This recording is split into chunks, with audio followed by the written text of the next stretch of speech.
Welcome to the Explainer. Today, we're taking the dense, highly mathematical rules of IFRS 16 and transforming them into a step-by-step visual roadmap.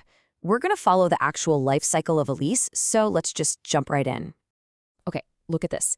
Under the standard, what seems like a totally minor operational change, maybe a standard rent increase tied to inflation or just dropping a single floor of office space, can drastically overstate your assets and completely misrepresent your financial performance if you don't calculate it right. The stakes for getting a math right here are absolutely massive. To keep this manageable, here's our chronological timeline for today. Initial recognition and measurement, subsequent measurement mechanics, remeasurement for index changes, accounting for lease modifications, and finally, terminations and sale and leaseback. All right, starting off with Section 1, Initial Recognition and Measurement, setting the baseline. So right at commencement, this core duality of IFRS 16 kicks in. You can see it visualized here. On the balance sheet, you've got to simultaneously recognize a right-of-use asset, meaning your right to actually use that property or equipment, and a corresponding lease liability, which is your strict obligation to make those future payments. They're essentially two sides of the exact same accounting coin. Now, to calculate that initial liability, you obviously need the present value of all future unpaid lease payments. But unless the rate implicit in the lease is staring you right in the face, which, let's be real, is pretty rare for a lessee, you have to discount these payments using your incremental borrowing rate, or IBR. This rate is absolutely crucial. It's your mathematical baseline for literally all the calculations that follow throughout the life of the contract.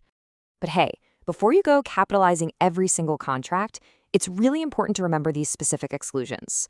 Got a short-term lease under 12 months? Low-value individual assets like staff laptops or maybe a small printer? What about variable payments based purely on usage or sales? Well, those are explicitly excluded from this initial balance sheet recognition. You just expense those directly as they're incurred. Simple as that. Moving right along to Section 2, Subsequent Measurement Mechanics, the post-commencement math. Once the lease is actually on the books, the math shifts. The key here is following this very specific order of operations every single reporting period.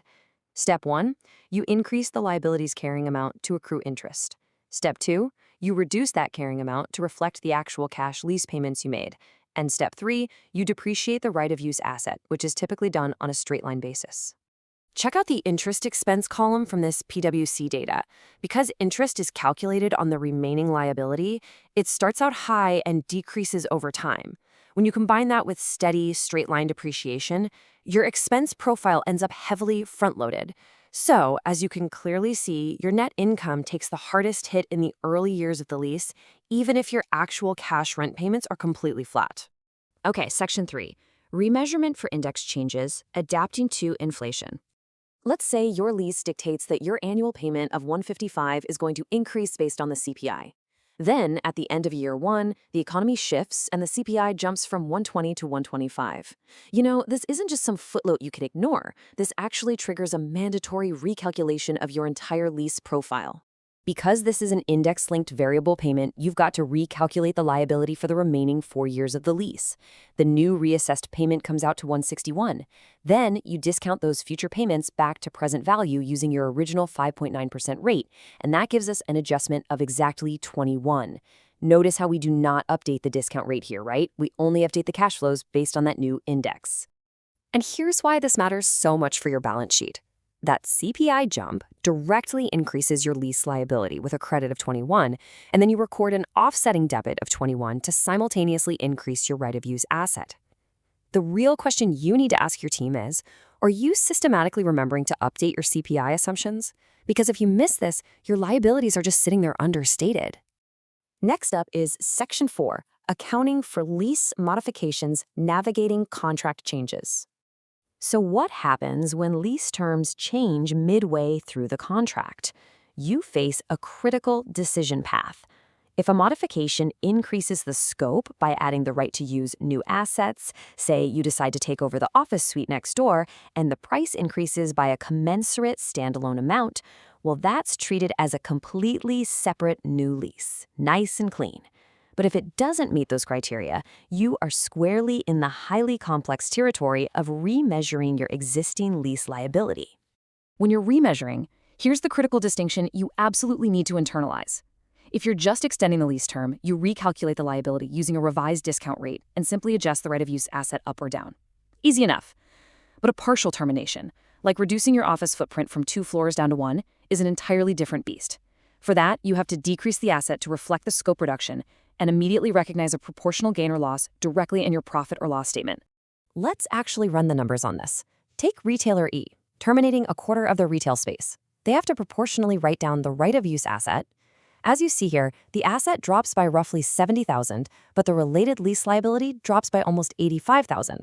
Because the liability is reduced by more than the remaining asset's carrying amount, that difference triggers an immediate recognized gain of over $14,000. So you aren't just tweaking the balance sheet here, you're creating a direct, tangible impact on the income statement. And that brings us to Section 5, Terminations and Sale and Leasebacks, closing the loop. Under IFRS 16, full terminations sound pretty simple mathematically. When a lease ends early, or if you simply buy the leased asset outright, you just de-recognize both the right-of-use asset and the liability. Any difference just goes to profit or loss. But practically speaking, capturing exactly when these buyouts or early exits actually occur across dozens of local entities and different software systems, man, that is a massive operational hurdle for corporate accounting teams. And this operational complexity absolutely peaks during sale and leaseback transactions. If you're selling an asset just to lease it right back, IFRS 16 relies directly on IFRS 15 revenue rules to figure out if a true sale even occurred in the first place. Basically, you cannot account for the leaseback until you mathematically and contractually prove control actually transferred over to the buyer. Now, if IFRS 15 confirms it is a legitimate sale, the subsequent math is incredibly specific. You don't get to just recognize the full gain on the sale. Instead, you measure the new right-of-use asset at the exact proportion of the previous carrying amount that relates to the rights you're retaining through the lease, meaning you only recognize a gain or loss on the specific proportion of the rights you actually transferred away to the buyer. It is a very precise, very calculated slicing of the asset's overall value.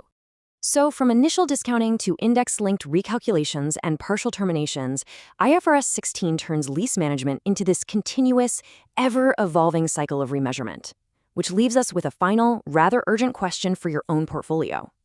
Are your cross-entity systems actively catching these nuanced modifications, or are your balance sheets already carrying misstated liabilities? Think about how robust your processes really are. Thanks for joining me for this explainer, and I'll catch you in the next one.